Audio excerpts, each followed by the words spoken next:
Massive dynamics. Yes. Is it brought to us in part by the Bush administration? How evil is this corporation?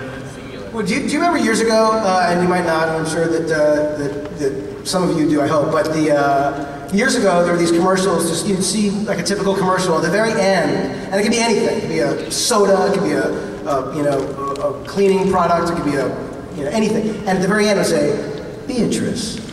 And you're like, who the hell's Beatrice? Like, what's that? And it was like that weird thing when you suddenly realize that one company sort of owned all these things, and I'm sure there was a reason that they were suddenly coming out of the closet saying, hey, we're Beatrice. But it was this really weird thing. I just remember feeling like that idea, or like when you see like those commercials for GE when you're watching Sunday morning, news shows, and like GE does everything. Like they make the light that's in the airplane, they make the plane, they make the engine, the milk you're drinking, it's there. Like everything is like GE, and I just think that Massive Dynamic feels like one of those companies.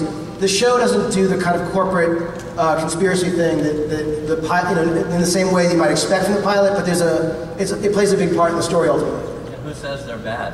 That's right. They might be actually working on something that might save the world. We don't know. And gee, they bring good things to life. They bring good things to life.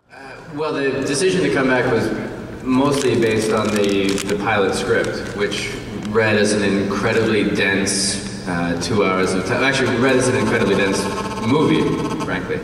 And then the process was, I hadn't wanted after 5 years. I wasn't really anxious to come back and get back into the television world. So it was the thing itself that drew me back in. And then meeting with these guys, with Alex and Bob and our director at the time, Alex Graves, and they just sort of sucked me in. And then 2.5 months of begging and pleading later, it was my job.